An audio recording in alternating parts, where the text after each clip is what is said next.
விஜய் வந்து அவங்க தாத்தாட்ட கேட்பான், "இப்படி வந்து காவேரி உயிரோட இருக்கும்போதே நீங்க வந்து அவ இறந்துட்டான்னு சொல்லியிருக்கீங்க. அது எதுக்காக அப்படி சொன்னீங்க? இப்ப எனக்கு உண்மை தெரியணும்." அப்படின்னு சொல்லி திரும்ப கேட்கும்போது, அவங்க தாத்தா வந்து சொல்லுவாரு, "ஆமாப்பா அவ உயிரோட தான் இருக்கா." அப்படின்னு சொல்லி சொன்னோனே இவன் ஷாக் ஆயிருவான். அப்ப வந்து அவங்க சித்தப்பா அப்படி மழுப்ப ஆரம்பிப்பாரு. அப்போ அவங்க தாத்தா சொல்லுவாரு, "இனிமே தேவையில்ல. எல்லா உண்மையும் இனிமே சொல்லிற வேண்டியது தான்." அப்படின்னு சொல்லிட்டு அவங்க தாத்தா வந்து சொல்லுவாரு, "ஆமாப்பா அவ வந்து உயிரோட தான் இருக்கா. அவளுக்கு வந்து சொன்னதுக்கு காரணம் வந்து அந்த சமயத்துல நீ ரொம்ப வந்து சீரியஸா இருந்த. உன்னை விட அவளுக்கு ரொம்ப அதிகமா அடிபட்டுருந்துச்சு. நீ அவ கூடயும் சேர்ந்தே இருக்கிறதுனால உனக்கு ஏகப்பட்ட பிரச்சனை வந்துகிட்டே இருக்கு பசுபதியால." அப்படி சொன்ன உடனே, உங்க பாட்டி தான் வந்து இனிமே வந்து அவங்க கூட சேர்ந்து இருந்தா இவனோட லைஃப்பும் பாதிக்கப்படும் அப்படிங்கிறதுக்காக உன்னைய வந்து தனியா கூட்டிட்டு ட்ரீட்மெண்ட்டுக்காக வந்த மாதிரி அன்னைக்கு நடந்த எல்லா விஷயத்தையும் சொல்லிட்டு இருப்பாரு அவங்க தாத்தா. அவங்க சித்தி சொல்லுவா, "நீ அவ கூட சேர்ந்து இருக்கிற வரைக்கும் உனக்கு வந்து பிரச்சனை வந்துகிட்டே இருக்கும்போது, நாங்க வந்து அவளுக்காக எங்க பையனோட வாழ்க்கைய நாங்க வந்து இழக்க முடியாதுல்லப்பா. அந்த இதுக்காக தான் நாங்க எல்லாரும் சேர்ந்து ஒரு முடிவு எடுத்தோம்." அப்படின்னு சொல்லி அவங்க சித்தி சொல்லுவா. அப்போ வந்து விஜய் சொல்லுவான், "உங்களுடைய சுயநலத்துக்காக என்னுடைய சந்தோஷமான வாழ்க்கைய நான் அந்த 5 வருஷத்துல இழக்க வச்சுட்டீங்களே.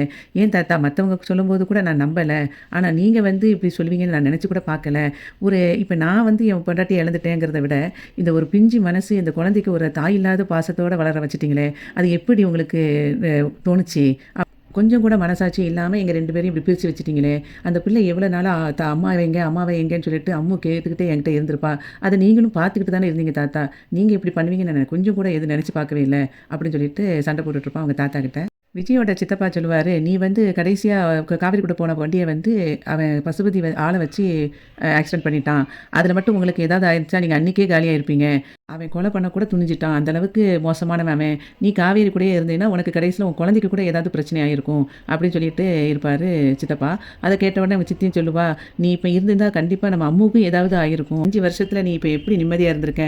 இதே இது நீ காவேரி கூட இருந்திருந்தா, இந்த மாதிரி நீ நிம்மதியா இருந்திருக்க முடியுமா?" அப்படின்னு திரும்பி அவங்க சித்தப்பா சொல்றத கேட்ட உடனே, இவன் ஃபோன தூக்கி எறிஞ்சிட்டு சொல்லுவான், "அது எப்படி? என் ஒய்ஃபு கூட நான் சந்தோஷமா வாழ்றத நான் டிசைட் பண்ணணும். அத நீங்க சொல்லக்கூடாது.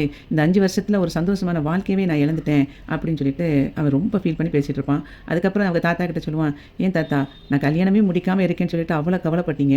நான் கல்யாணம் முடிச்ச பிறகு நான் எவ்வளோ சந்தோஷப்பட்டீங்க. ஆனா அந்த சந்தோஷமான வாழ்க்கைய என்ன வாழ வைக்கலையே தாத்தா நீங்க." அப்படின்னு சொல்லிட்டு அவன் ரொம்ப அப்படியே கவலைப்பட்டுட்டு பேசிட்டு இருப்பான் அவங்க தாத்தா கிட்ட. விஜயோட சித்தப்பா சொல்லுவாரு, "நீ இப்படி காவேரி காவேரின்னு சொல்லிக்கிட்டு இருக்க. ஆனா அந்த காவேரிக்கு வந்து அவளுக்கு கல்யாணம் நடந்ததோ, விஜய்ங்கிற ஒருத்தன் வந்து அவ வாழ்க்கையில வந்ததோ, எதுவுமே அவளுக்கு ஞாபகம் கிடையாது. எல்லாமே அவளுக்கு மறந்து போச்சு இந்த ஆக்சிடென்ட்ல." அப்படின்னு சொல்லி அவன் சொல்லுவான். அதுக்கு வந்து விஜய் சொல்லுவான், "அவளுக்கு வேணா மறந்துருக்கலாம். ஆனா எனக்கு ஞாபகம் இருக்குல்ல எல்லாமே. அவ என் கூட இருந்திருந்தாலும் எனக்கு நான் சந்தோஷமா எல்லாத்தையும் ஞாபகப்படுத்திருப்பேனே." அப்படிங்கிற மாதிரி விஜய் சொல்லுவான். 5 வருஷ வாழ்க்கையும் நான் வந்து இழந்துட்டேன். அவளுக்கு வந்து நான் எல்லாத்தையும் ஞாபகப்படுத்தியிருப்பேன்.